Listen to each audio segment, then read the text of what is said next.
आप काफी समय से मेरा इंतजार कर रहे हैं, इसके लिए आपका बहुत बहुत धन्यवाद। इस सभा में आपका स्वागत। श्री आनंद शर्मा जी, श्री कुलदीप पठानिया जी, श्रीमती आशा कुमारी जी, श्री नीरज नैयर जी, श्री यशवंत खन्ना जी, श्री करतार सिंह ठाकुर जी, श्री विजात कंवर जी, श्री अश्विनी ठाकुर जी, श्री भजन सिंह जी, श्री कमल ठाकुर जी और मंच पे विराजमान सभी नेतागण, सभी पदाधिकारीगण, आप सबका भी इस सभा में स्वागत।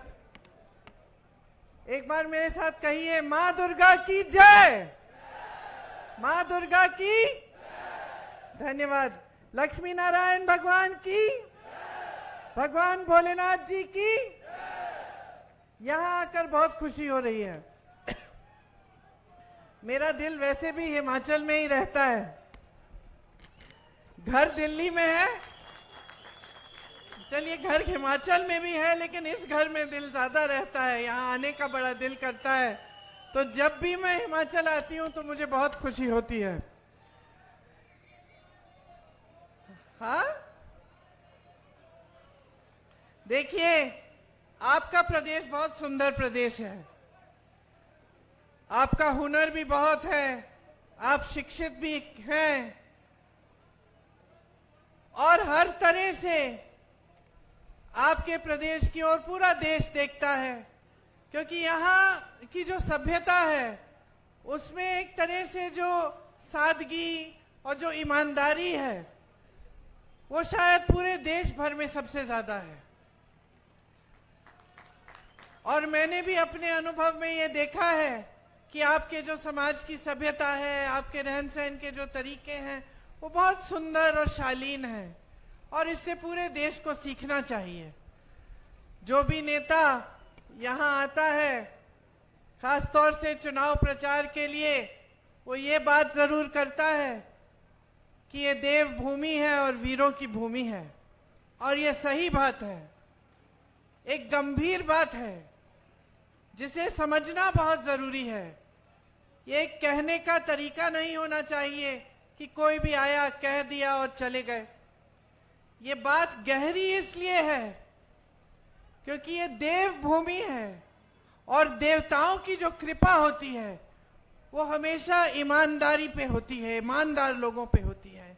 जीवन सच्चाई से जियो, ईमानदारी से जियो, तभी भगवान की सारी कृपा आपके साथ, आपके ऊपर रहती है। तो आपकी ये जो भूमि है इसे देव भूमि कहते हैं, क्योंकि यहाँ की एक परंपरा है, एक सभ्यता है, एक सुंदरता है जो दैविक है।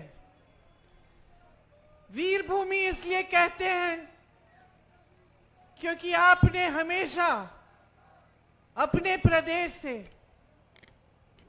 सरहद पे अपने बेटों को भेजा, हमारी धरती की रक्षा करने के लिए, हमारे देश की रक्षा करने के लिए।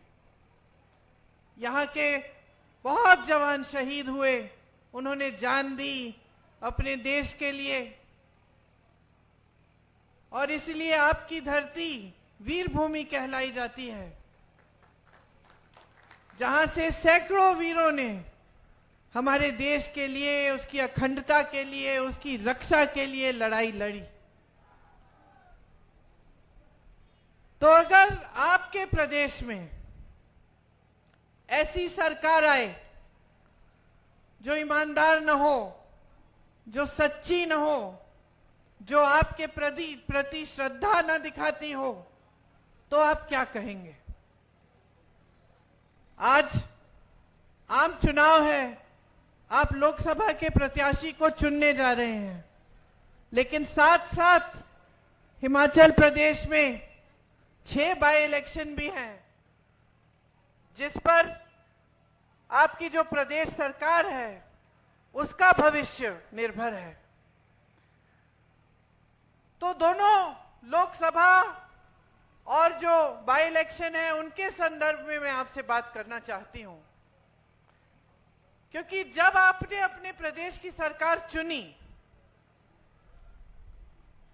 तो आपने बदलाव के लिए, एक नई तरह की राजनीति के लिए अपना मत डाला, अपना समर्थन दिया। अब मोदी जी यहां आकर देवभूमि की बात करते हैं, देवताओं के नाम पर आपसे वोट मांगते हैं, लेकिन मोदी जी ने आपकी चुनी हुई सरकार का क्या किया? उन्होंने पूरी ताकत डाली, धन बल की ताकत, कि ये सरकार गिर जाए। सरकार आपने चुनी थी, सरकार लोकतंत्र के जरिए आपने चुनी थी, और मोदी जी ने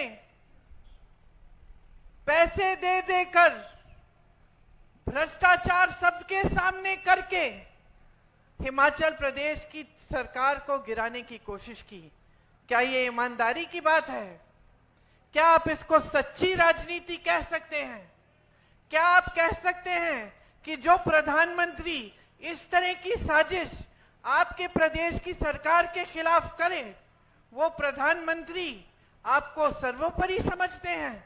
क्या आप कह सकते हैं कि उस प्रधानमंत्री जी के दिल में आपके लिए श्रद्धा है, अगर आपकी चुनी हुई सरकार के खिलाफ इस तरह की भ्रष्ट साजिश कर सकते हैं?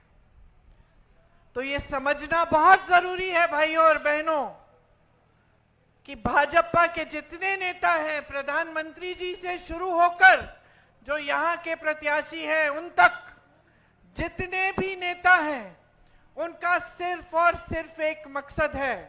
वो मकसद है कि किसी भी हालत में सत्ता को अपने हाथों में रखें, चाहे सरकारों को गिराना पड़े, चाहे भ्रष्टाचार करना पड़े, चाहे विधायकों को घूस खिलाना पड़े, चाहे आपको गुमराह करना पड़े, चाहे भगवान का नाम लेकर आपका ध्यान भटकाना पड़े, कुछ भी कर लेंगे सिर्फ सत्ता के नाम से।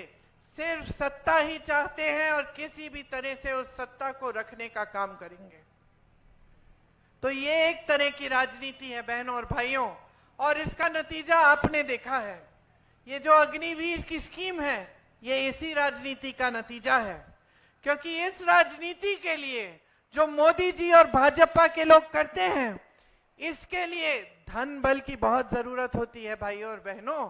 बगैर धन बल के ऐसी राजनीति नहीं चल सकती, क्योंकि धन बल से ही खरीदना है विधायकों को, धन बल से ही ये मीडिया वाले जितने भी टीवी के चैनल हैं इनको चलाना है। तो धन बल की जरूरत होती है, और ये धन बल आता कहां से है? बड़े बड़े खरबपतियों से आता है। और जितनी भी नीतियां बन रही हैं आज, पिछले 10 सालों से इस देश में बनी हैं मोदी जी की सरकार में, वो सिर्फ बड़े बड़े खरबपतियों के लिए बनी है।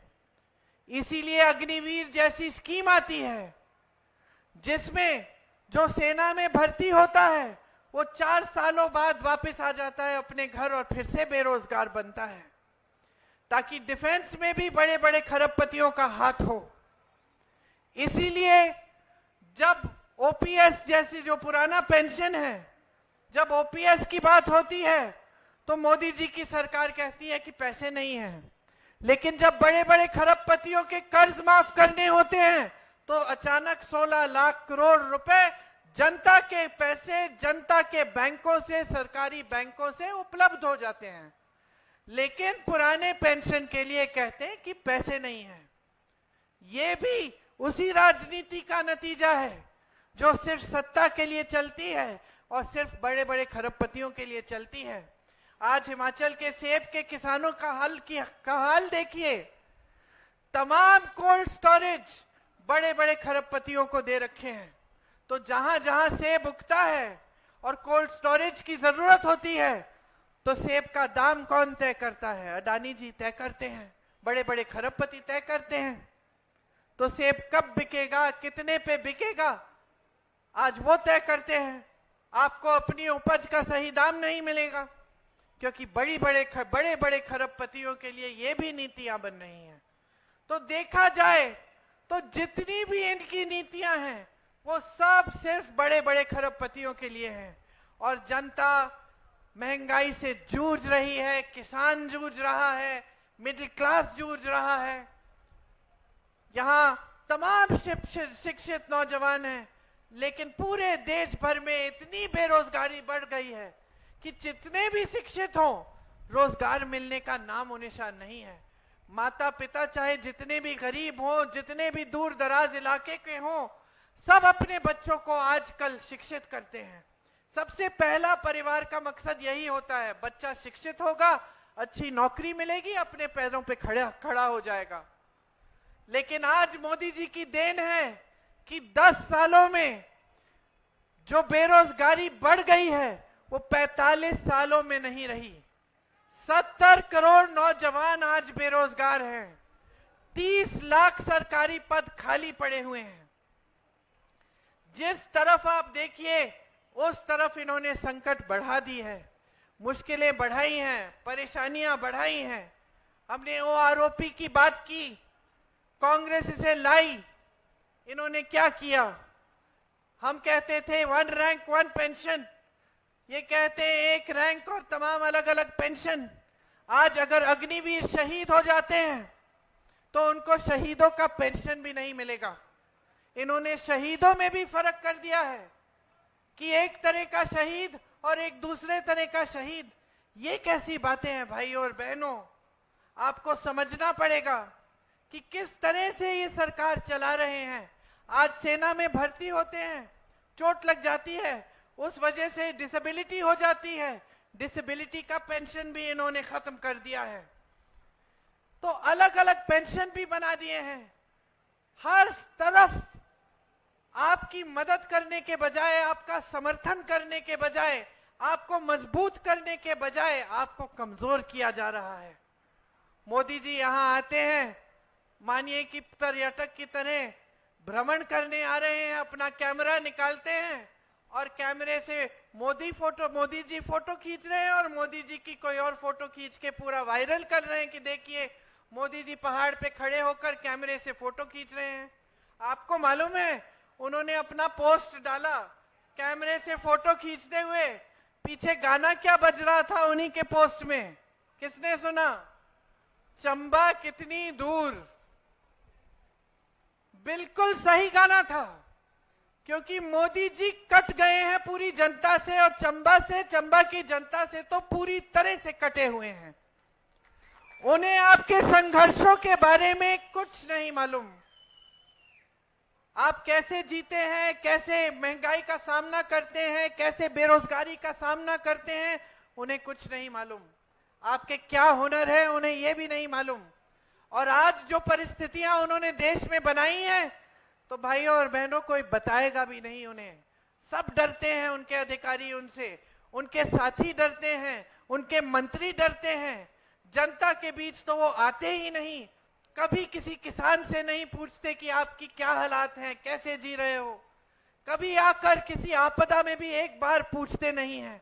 यहाँ कितनी बड़ी आपदा हुई, मोदी जी कहते हैं कि ये उनका परिवार है, हिमाचल उनका दूसरा घर है। आए क्या आपदा के समय? एक बार आपको मुंह नहीं दिखाया। आपदा के समय आने की बात छोड़िए, एक पैसा राशि, एक पैसा नहीं भेजा इन्होंने केंद्र से। इतनी भी राशि नहीं भेजी कि जहां जहां आपदा हुई थी वहां मदद हो जाए।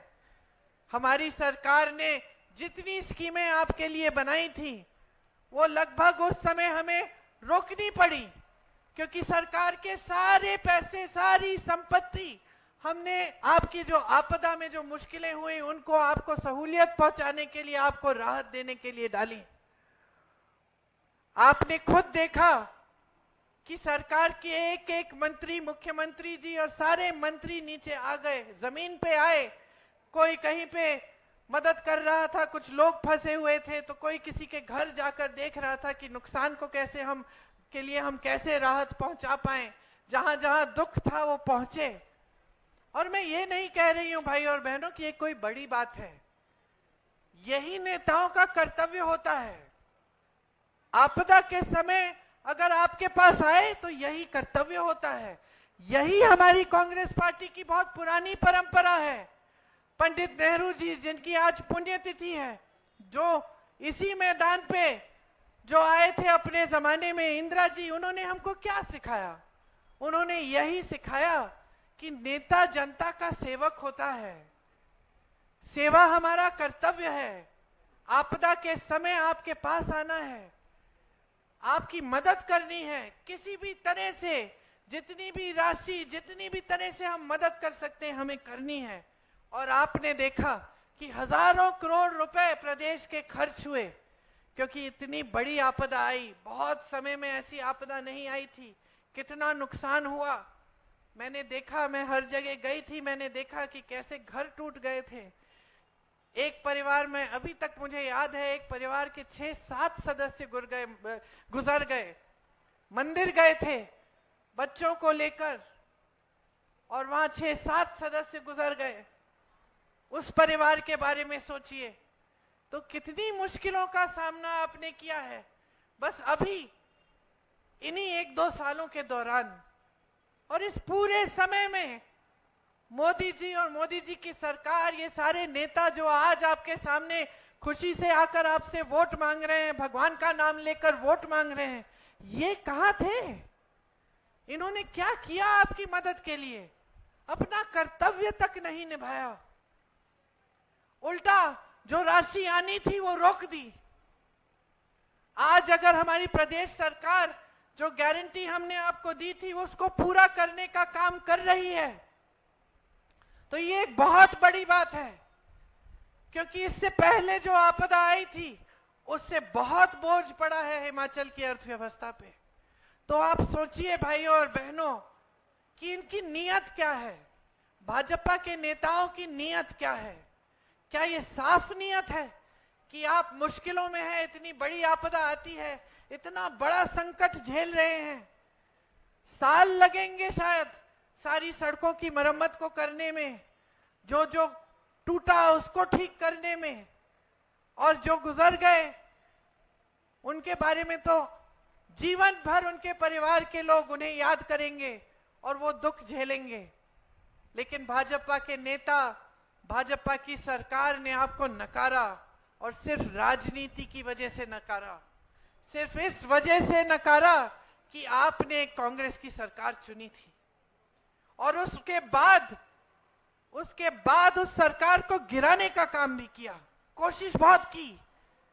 ये तो हमारी सरकार एकजुट रही और हमारे विधायक एकजुट रहे काफी हद तक, इसलिए हमारी सरकार बच गई। लेकिन इनकी बस चलती तो आपकी चुनी हुई सरकार, वही मंत्री जिन्होंने आपदा में आपका साथ दिया, वही लोग चले जाते और एक नई सरकार लाते और सिर्फ सत्ता के लिए राज करते। आपका सिर्फ फायदा उठाते हैं, आपके सामने आकर आपको तरह तरह के झूठ सुनाते हैं। आनंद शर्मा जी बोल रहे थे इनके वादों के बारे में, कौन सा वादा इन्होंने पूरा किया? जितने वादे किए सारे वादे तोड़े हैं। इनकी बातें न गहरी हैं और न आप इन पे भरोसा कर सकते हैं, हल्की बातें हैं।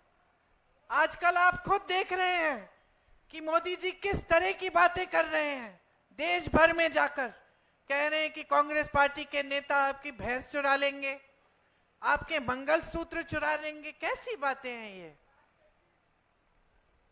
कांग्रेस पार्टी 55 सालों से सत्ता में रही, जानते हैं 55 सालों से कांग्रेस पार्टी सत्ता में रही, देश 70 सालों से आजाद रहा है।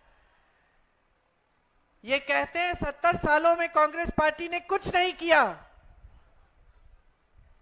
लेकिन जो 10 सालों में इन्होंने काम किया है, ये कहते हैं कि ऐसा कांग्रेस पार्टी ने कभी नहीं किया।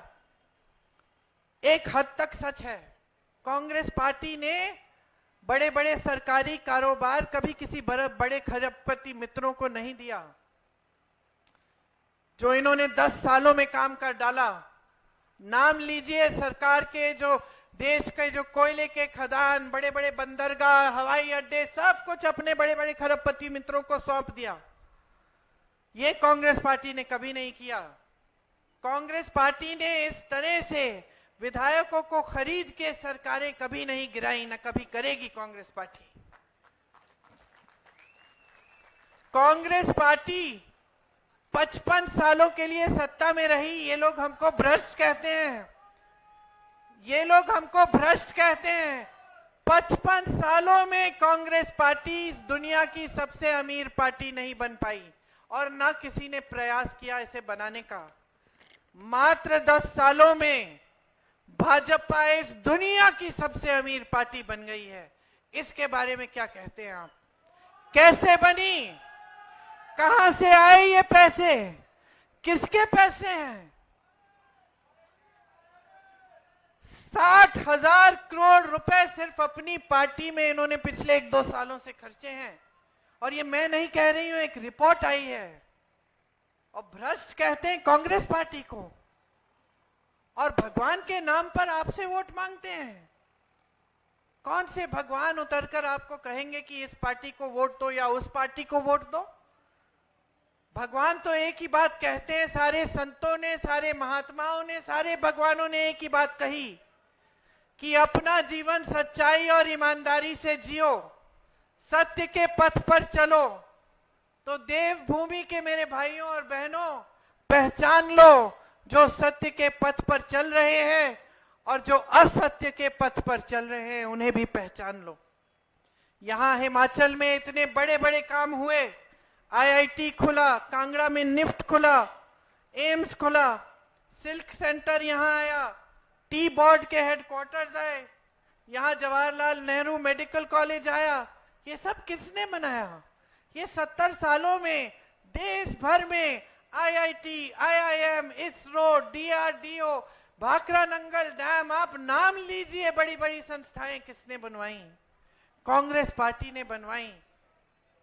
भाजपा के नेता आके एक बार एक संस्था का नाम ले लें जो उन्होंने बनाई।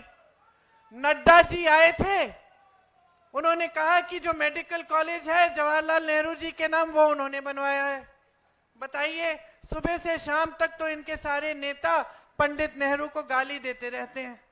मेडिकल कॉलेज बनाया कांग्रेस पार्टी में ने, और ये कह रहे हैं, श्रेय लेना चाहते हैं, कह रहे हैं कि इन्होंने बनाया। क्योंकि इनके नाम एक चीज नहीं है। एक आईआईटी, एक एम्स, एक बड़ी सड़क, एक बड़ी संस्था, एक चीज नहीं आपको कहने के लिए। सिर्फ ये कह सकते हैं कि हां, जो भी कांग्रेस ने बनाया था हमने अपने बड़े बड़े खरबपति दोस्तों को दे दिया। आपके सामने चुनाव के समय आते हैं तो आपके काम की बात तक नहीं करते। बेरोजगारी शब्द आप उनके मुंह से निकलते हुए कभी नहीं सुनेंगे। महंगाई शब्द कभी नहीं सुनेंगे। कांग्रेस पार्टी इस बार देश भर में कुछ स्कीम लागू करना चाहती है। आपको याद होगा कि जब यहां चुनाव हुए थे तो हमने कहा था कि हर गरीब परिवार में जो सबसे बड़ी महिला है उनके खाते में हम 1500 रुपए डलवाएंगे। थोड़ा समय लगा, लेकिन ये काम अब शुरू हो गया है और हिमाचल में ये बजट में भी पास हो गया है और कुछ जगहों में देना शुरू भी हो गया है। हम कह रहे हैं कि इसी तरह से देश भर में गरीब परिवारों में जो सबसे बड़ी महिला है उसके खाते में 8,500 रुपए हर महीने डलवाएंगे। जो सरकारी नौकरियां हैं उनमें से 50% हम महिलाओं को दिलवाएंगे। जो आशा बहू, आंगनवाड़ी और मिड डे मील की महिलाएं हैं उनका मानदेय बढ़ाएंगे और केंद्र से दुगनी राशि भिजवाएंगे। आज किसानों को अपनी उपज का सही दाम नहीं मिलता।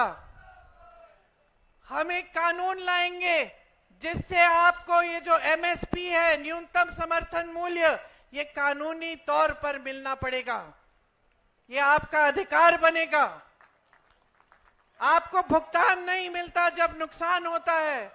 हम 30 दिन के अंदर अंदर पूरे देश भर में किसानों के नुकसान का पूरा भुगतान कराएंगे। जब नुकसान होता है 30 दिन बाद आपको पूरा भुगतान मिलेगा। आपके कर्ज माफी के लिए एक स्थायी आयोग बनेगा जिससे अगर किसान को कर्ज उठाना पड़े तो वो किसी भी समय उस आयोग में जाकर उसकी सुविधा ले पाएगा। श्रमिकों के लिए देश भर में हम 400 रुपए का न्यूनतम दिहाड़ी का कानून लाएंगे। उससे कम दिहाड़ी आपको कोई नहीं दे पाएगा। जिस तरह से हमने गांव में मनरेगा का काम किया और उसे बहुत मजबूत बनाया था, लेकिन मोदी जी के राज में वो कमजोर हुआ है, मनरेगा के पैसे नहीं मिलते। हम फिर से मनरेगा को मजबूत बनाएंगे और शहरों में भी हम शहरी मनरेगा लागू करेंगे ताकि शहरों में भी आपको 100 दिन के रोजगार की गारंटी मिले। हमने राजस्थान में जहां हमारी सरकार थी वहां 25 लाख का स्वास्थ्य बीमा हमने शुरू कराया था। उससे जनता की बहुत सुविधा हुई। 25 लाख तक जितना भी इलाज था, हार्ट की सर्जरी, ब्रेन की सर्जरी, कैंसर के लिए जो इलाज, ट्रीटमेंट, वो सारा हो पाया और उसके लिए जनता को एक भी पैसा नहीं देना पड़ा। मैं ऐसे लोगों से मिली जिनका पूरा ट्रीटमेंट हो गया था और उन्होंने कहा कि दीदी सिर्फ मुझे पहचान पत्र बनाने के लिए पैसे देने पड़े। ये कांग्रेस का काम है और यही काम हम देश भर में करना चाहते हैं कि देश भर में स्वास्थ्य बीमा लागू हो, 25 लाख तक आपका पूरा इलाज मुफ्त में हो। नौजवानों के लिए जो 30 लाख पद आज मोदी जी की सरकार में खाली पड़े हैं, उन पदों को भरने का काम कांग्रेस पार्टी सबसे पहले करेगी। और जो स्नातक पास बच्चे हैं उनके लिए एक अप्रेंटिसशिप का प्रोग्राम लाएंगे ताकि स्नातक पास होते ही आपके हुनर को बढ़ाने के लिए आपको एक नौकरी मिलेगी जिससे आपको 1 लाख रुपए सालाना मिलेंगे जब तक आपकी स्थायी नौकरी नहीं होती। नौजवानों के लिए 5,000 करोड़ का एक फंड लाएंगे जिससे जो जो अपना छोटा कारोबार शुरू करना चाहता है, छोटा बिजनेस या स्टार्टअप, जैसे हिमाचल में हम स्टार्टअप फंड हमने बनाया है उसी तरह से देश भर में हम बनाएंगे ताकि आपको मदद मिले। आप शिक्षा के लिए अगर लोन लेते हैं, कर्ज उठाते हैं, तो शिक्षा के लिए जो भी कर्ज उठाएगा वो सारा कर्ज माफ होगा। और अगर किसी सरकारी नौकरी के लिए आप आवेदन पत्र के लिए आप फीस भरते हैं तो वो भी फीस हम रद्द कर देंगे, हटा देंगे। और सबसे बड़ी बात यह है कि जो अपनी अग्निवीर की स्कीम है इनकी, इसको हम पूरी तरह से रद्द कर देंगे। तो देखिए, आपने एक बहुत बड़ा निर्णय लिया प्रदेश सरकार के बनाने के समय। आपने निर्णय लिया कि आप एक सही, सच्ची और ईमानदारी राजनीति लाएंगे अपने प्रदेश में। आप लाए और आप देख रहे हैं कि तमाम मुश्किलों के बावजूद कि भाजपा कभी सरकार गिराने की कोशिश करती है, कभी आपदा के लिए जो राशि आनी चाहिए वो रोक देती है, कभी ये जो आपका जो ओपीएस है जो हमने लागू किया, इसका जो एक पेंशन का जो फंड होता है उसको रोक के रखती है। लेकिन तमाम मुश्किलों के बावजूद हमारी सरकार दिन रात आपके लिए काम कर रही है और ईमानदारी से कर रही है। ये निर्णय आपने लिया, ये आपकी जागरूकता का नतीजा है कि आज प्रदेश में एक अच्छी ईमानदार सरकार चल रही है। इसलिए मैं आपसे आग्रह करने आई हूं कि जो आप अगला निर्णय लेने जा रहे हैं, जो आप लोकसभा के चुनाव में अपना वोट डालने जा रहे हैं, उसको भी पूरे विवेक और पूरी जागरूकता से डालिए। कांग्रेस पार्टी के प्रत्याशी आनंद शर्मा जी ने अपने कार्यकाल में बहुत किया हिमाचल के लिए। ये जो मैं गिन रही थी, एम्स, आईआईटी, ये सब, इनमें से तमाम ऐसी संस्थाएं हैं जो इनके कार्यकाल में ही यहां पे आई। इनको आगे बढ़ाइए, कांग्रेस का प्रत्याशी चुनिए, कांग्रेस की भारी बहुमत से केंद्र में सरकार लाइए ताकि ये सारी जो केंद्र की तरफ से गारंटी हैं इनको भी पूरा करने का काम हम शुरू कर पाए और आपके जीवन में हम सुविधा लाएं, आपको मजबूत बनाएं। धन्यवाद। जय हिंद।